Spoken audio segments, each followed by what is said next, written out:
Hello to all our listeners and welcome to our channel. This is a space where we explore the Gita in a very different way. Everything you hear comes from the teachings of Brahma Rishi K.S. Nityananda Swamiji, a yogi who has dedicated decades to preserving and sharing Vedic wisdom. Swamiji's teachings have been compiled into a book brought to life by an editorial board with additional support from two others. You'll find the link to purchase the book in the description box below. What you'll hear today comes from a 5-year journey to rediscover the original Mahabharata, and that includes the Bhagavad Gita. I'm Priyanka, the voice you hear on this channel. This is the second episode of our podcast. In the very first episode, I was joined by Chandra, a contributor of this book. Let me give you a quick recap of what we discussed in the first episode, and then we move on to today's podcast. We spoke about the journey of this book, all the work that's gone into it, and how it's entirely different from the Gita versions that most of us are familiar with. For instance, there are two very noticeable differences at the beginning of the book itself. The cover of the book is a yoga asana. Naturally, the question arises, why is there an asana on the cover of the Bhagavad Gita book? Second, the sequence of chapters in this book are entirely different. The story of Arjuna's despair, the one we usually see at the start of other versions, isn't even a part of this Gita. What you see as chapter 15 in prevalent versions is chapter 1 in the book. We learned how years of efforts have led to this deep and very new understanding of the Gita. The Gita is a yoga shastra, meaning a complete manual on yoga, and that includes asanas. There's an asana at the end of every chapter in the Gita, and its intent is to raise the Kundalini Shakti up from the root chakra. For instance, the very first chapter in this Gita ends with the Padma Shirsasana, the upside down asana. We discussed a lot of such groundbreaking concepts. A lot of questions were answered in that episode. So if you haven't heard that episode yet, I'd encourage you to check it out. It's already posted on our channel, and it'll also be linked in this video. With that said, let's dive into today's episode. With me again today is Chandra. And for those of you who are listening to this episode first, Chandra is a contributor of the book. Welcome again, Chandra. Let me hand it over to you with a question. From our earlier discussions, we have established that in this book, the 15th chapter of popular versions is actually the first chapter, and that the first chapter ends with Padma Shirsasana. I think this would be a good place to begin. Can you tell us a bit about this first chapter and the first shloka of this book? Thank you, Priyanka. And good to be back on this conversation to continue where we left last time. So the first shloka, you asked a question around the first shloka, and it's important to use this as an analogy to understand how Gita is multi-layered. Urdhvamulam adashakam ashwattam prahuravyayam chandansi yasya parnani yastam vedasa vedavit. And if you look at any popular interpretations of this shloka, it literally translates to an upside down tree with roots above, branches below, the leaves being compared to Chandas, equivalent of a Veda, or somebody who understands this entire thing is knowledgeable on Veda. Now, at the outset, it doesn't make much sense. Different interpretations exist for this shloka depending upon which school anybody uses as their lens. And things like the word is upside down, or we understand it upside down, or reaching the root, which is representative of the God, is important. Various other interpretations exist. And I encourage the listeners to go through these different interpretations of this shloka. But when we think about Gita shlokas, and this we touched upon in the previous video, it's written in Anushtup Chandas, which is 4 parts to a shloka called Pada. Each part 8-lettered. So it's 8 into 4, 32 letter. And that's one way to look at whether the shloka is right or wrong. And Anushtup Chandas, or the Gita shloka, is also needs to be thought through from a Samhita mantra standpoint, in the sense that each pada, or 8 letters, has its standalone meaning. It needs to have its completeness with respect to what it communicates. And of course, you then also look at the meaning it communicates along with the rest of the three padas. But if I had to break this down into four parts, each part should have its own meaning. These are the few tests that one can think about when you analyze whether the shloka is in the right shape or not. So, if I take the first pada for today's context, Urdhva Mula Madashakam, just the word Urdhva means rising higher, rising above, beyond. And this sets the tone for Gita across each of the chapters. This entire shloka is representative of the Padma Shirshasana. Ashwatha here is human. Upside down is for the human head down asana, which you covered in one of the videos, where the entire instructions of this asana is provided. That's the part of the distinction or difference this particular book has brought out, which is to say, it is, yes, it looks symbolic, but it's packing an asana in it. Now, we also said it packs an asana and it also packs a lot of siddhanta. And I started talking about Urdhva. In this Padma Shirshasana, Urdhva is rising energy. Energy from Kundalini, or the Kundalini energy rather, sitting in Mooladhara, moves up in the Sushumna channel after locking Ida and Pingala, and it moves up towards Swadhisthana, which is the next chakra. So it is rising higher from the energy standpoint. Adashakam is eliminating heat or excess vayu in the body. This is also we have covered. Now, if you look at this first pada, it's about rising higher and eliminating unneeded stuff, and it eliminates the excess vayu. In second chapter is talking about how one elevates in life from their intellect standpoint. Intellect, buddhi is knowledge, are important dimensions for a human to evolve. And it goes into vichara shuddhi, moving from vishaya, which is sensory input based, to vichara, which is a discrimination and a decisioning and an intellect based processing of the inputs, and how one can raise above with it. So there is the Deha Shuddhi or the body Shuddhi in the first one, there's Vichara Shuddhi in the second one, both rising higher. And the third chapter, Shuddha Traya Vibhaga, talks about how one moves beyond the three visible dimensions of any of the areas in life. When you think about qualities, sattva, rajas, tamas, when you think about Ayurvedic way it looks at the three vata, kapha, pitta, everything is divided into three parts to understand. But the chapter takes a view of Traita, which is to move beyond these three and find the real answer.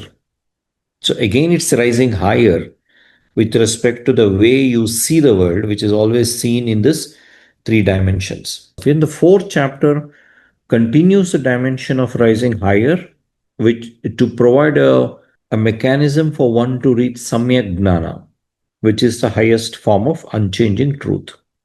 Now, of course, then it moves to Sankhya. We had discussed about it, the fifth chapter. And then it moves to Karma, which is the Rajasic part, and evolving higher through Karma. You have this series again, evolving higher. And subsequently into the Atma series, which is the next stage for any GV, which is the highest evolution. So you got this evolving higher throughout, Urdhva Mula, and Adashakam meaning eliminating something that is unneeded. Only when you eliminate something that is unneeded can you fill something that is necessary. Just like a bucket, if it's already pre-filled, you need to, and if you want to fill something new and better, you need to empty it. So there is this first pada of Gita running across the thread, running across the entire chapters, talking about how one should eliminate unneeded stuff and how one should fill something which is necessary and evolve higher. Now, This is the construct of how each pada or any shloka can be understood in layers. This one shloka, the very first shloka, has so many different layers and it runs across so many chapters, right from raising the energy at a body level to elevating intellectually and then moving beyond Treta, seeing the dimensions beyond Treta, ultimately to truth, and then karma and atma. I find it so interesting to know that this one shloka that has so much depth that is uncovered one layer at a time. At this point, though, Chandra, I want to ask you a little bit more about karma because it is a term that is very commonly used, and prevalent understanding is that karma comes with a feeling of victimhood, of feeling a little helpless. We feel like there's no control over our own life, there's no choice because karma, this is our karma, this is our fate. So, what's your understanding of karma? Now, I'll cover on the Karma Siddhanta. It's a very important Siddhanta in Gita. Okay. It is laid in three chapters. Chapter 3, 4, 5 in the current version. In our version, it's 6, 7, 8. It's one of the most highly discussed. If you look at a Siddhanta being provided three chapters out of 18, you can imagine the importance Gita provides to karma. It's interesting that everybody seems to have certain understanding of karma, certain grasp of it, yet fear it. And everybody realizes that they don't know the depths of it because it's not an easy one to comprehend in its totality. But I don't think there's a dispute on its importance. Karma is the reason of birth, and karma runs one's life. Karma is the reason of death.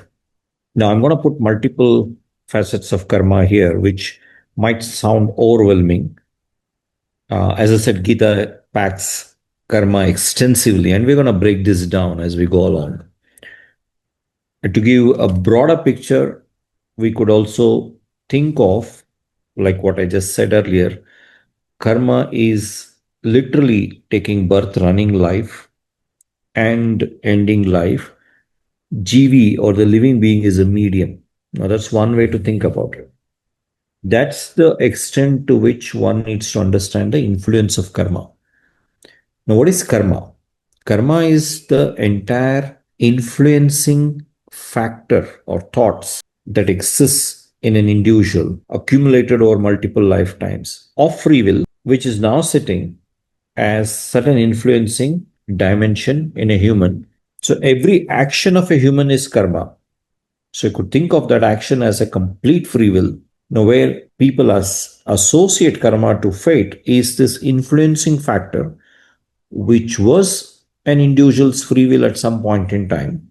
Today, sitting as certain thoughts and influences, which people relegated to fate. But at the same time, since every action a GV takes, regardless of the input provided, including karma's input, it's in GV's control. You could call it karma as 100% free will. It was free will yesterday, it is free will today. Now, that's another way to look at it. Now, if you purely go with the way karma runs one's life, I could take it 100% towards the fate. I could call it as the reason of birth, the one that runs life, the one that leads to death. And GV is just a medium. GV could just be a medium, turning karma into a fate. GV could be using karma's inputs as any other inputs, accept it if it is good, reject it if it's not. And karma is 100% free will. That's very interesting. So, you're saying that karma determines life and death, yes, but as individuals, we still have a say on how we use karma. We completely have, and I'm going to break this down into a few more aspects of it. so that we understand the different dimensions. Karma is like what we said, karma influences the birth and runs the life or influences every aspect of life. And there's a distinction, whom does it influence? It influences every living being. Animals run without any discretionary, their own discretion, just the way karma runs, and they let the karma take its course. Humans have the power to actually interfere or nullify or turn karma from being one that is an influencing and a limiting factor into something that lets them evolve.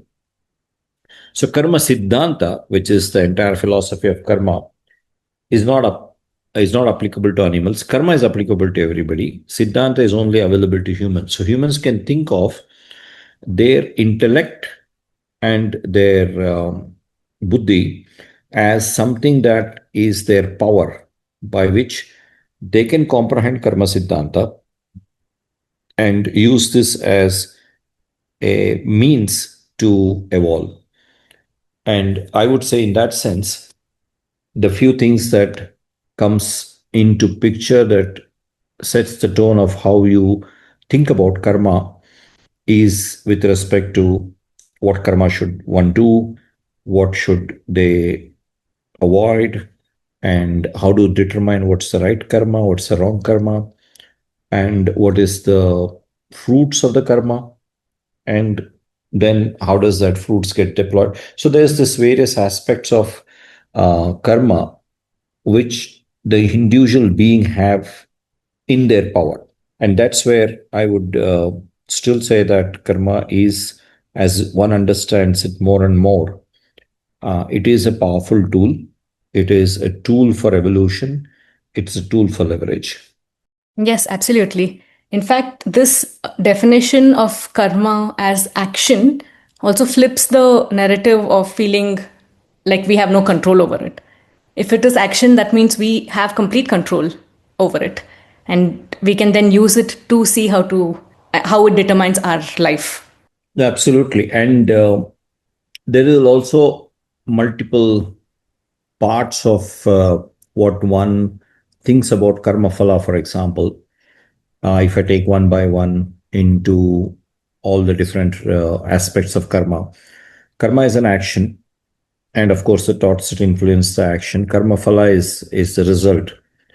Hmm.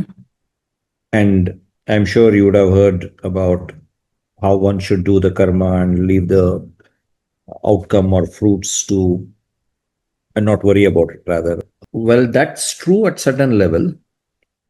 And that's also reflective of the fact that unless one masters karma siddhanta, one does not know what results will come for their actions.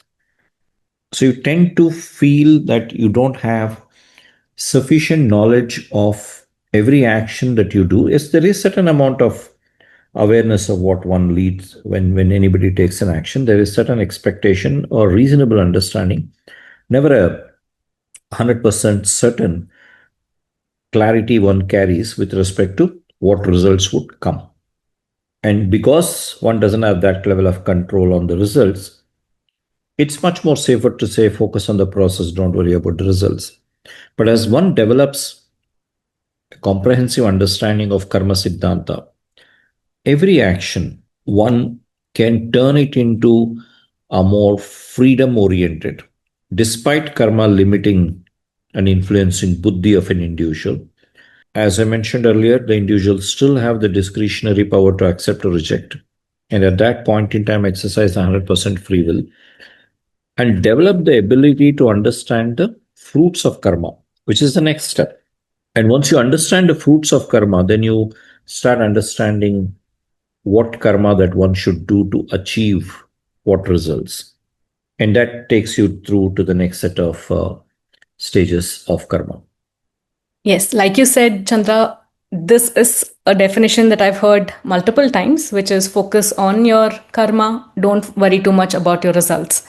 But if the understanding now is that we should learn how to deploy the fruit of our actions rightfully, and that is the way forward, what does it then lead to? No, I think you touched upon an important aspect of where this nice sequence runs in. There is karma, which is the action, and where we talked about the fact that karma or the mental impressions influence the buddhi limits the individual. If the individual allows it to be a limiting factor, individual still has a freedom to take the right action, reject the input, accept the input. Karma phala, which is the ability for the individual to comprehend every action and a resultant fruit that it leads to, has to be developed. Now, in the absence of it, you will hear this forget about the phala and focus on the karma. Nothing wrong. As I said, each one of these are appropriate, needs to be understood in its context, needs to be understood with what intent that has been communicated. All are applicable. But as one moves forward, understanding and repurposing the karma towards the fruits that they intend to achieve is important. Tying this karma to fruits. The next part, I think you briefly touched upon, is how does one deploy the fruits of karma? And that's the karma vinyoga. Vinyoga represents, yes, I did an action, I got the fruits of the action, and where do I deploy it? For what purpose? Lot of things go wrong if vinyoga is not understood. And we'll take some more examples as we go along. It's not about standalone karma, whether it's right or wrong. There could be hundreds of karmas that one can list that sounds right, but will turn wrong if the fruits of the karma is deployed wrongly.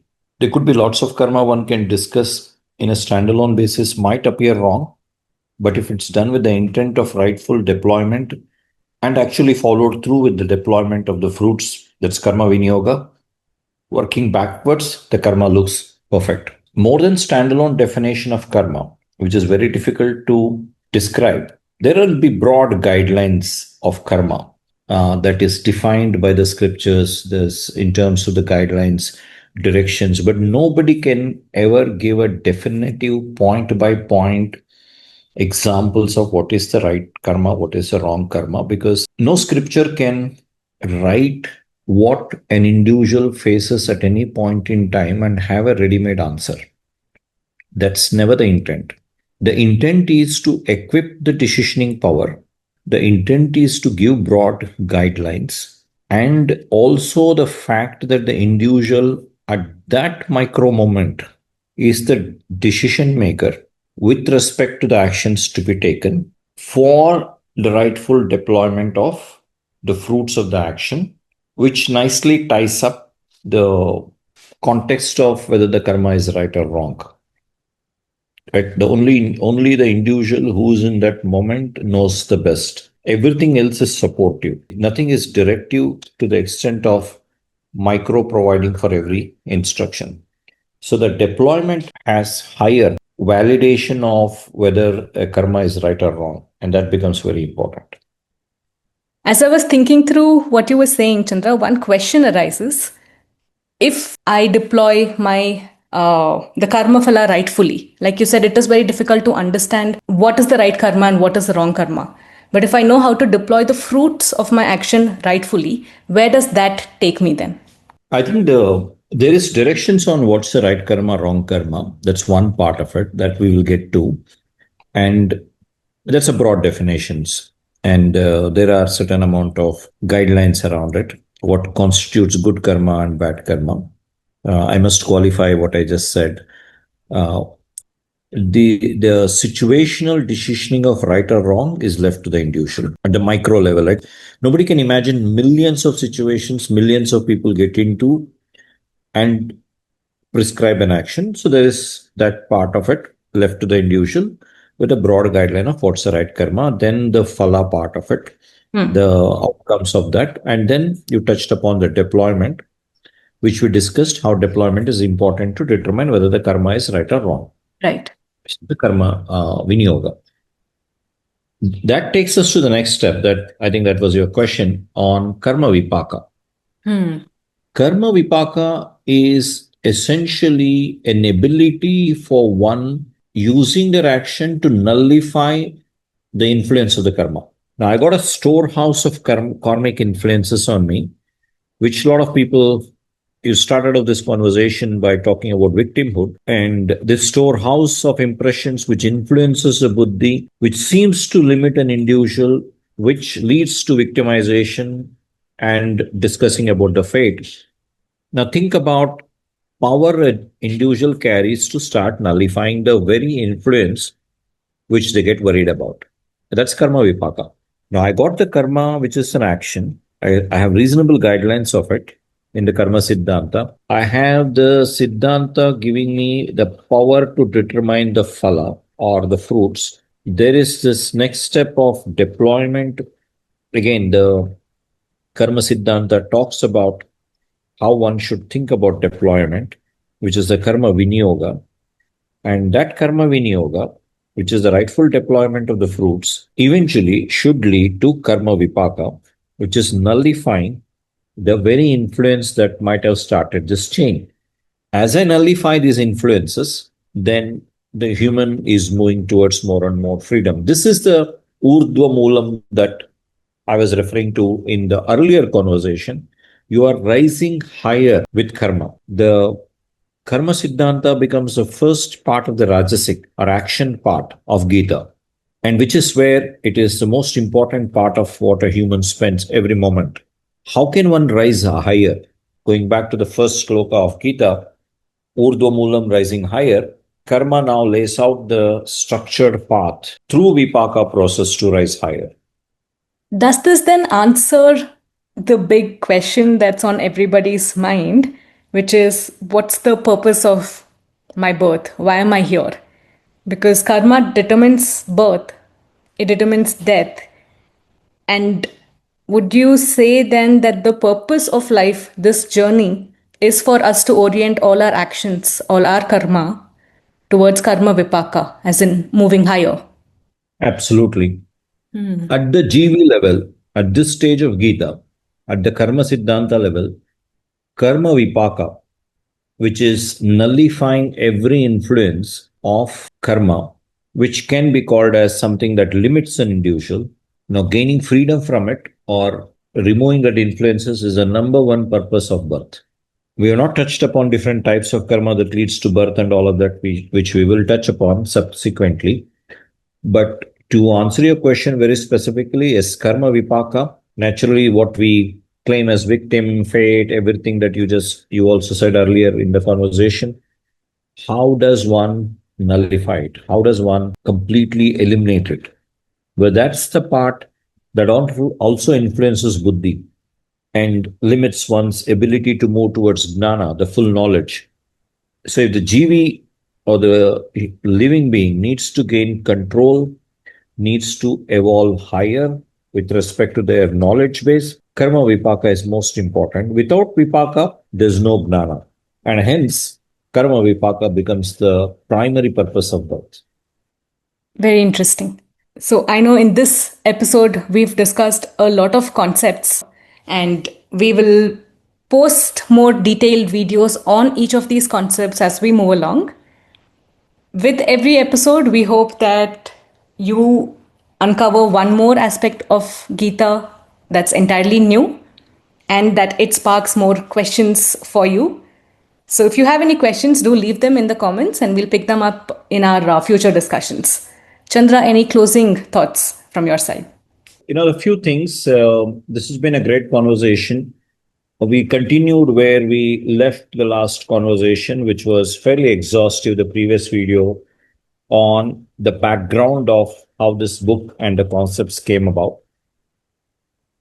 We took an example of the first shloka with certain amount of insights into how one goes about understanding the shloka.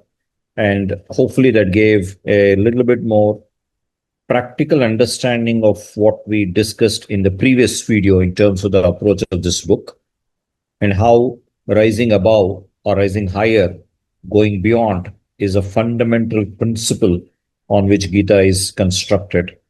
And the first shloka defines the entire aspect of Gita And of course, you touched upon karma, Priyanka. I know it's the most important and interesting topic for everyone. Yes. While we try to give a lot of broad perspectives on karma and certain specificities of it in terms of karma, whom does it influence, the phala, vinyoga, vipaka. I also want to take a minute to give a view around the structure of the three chapters of karma. The first chapter of karma in the three-part series lays the foundation. Part of it we covered, but we'll go in depth and with some examples on the entire karma siddhanta. It also talks about runa, which we didn't touch this time, and how does karma and runa interoperate with each other.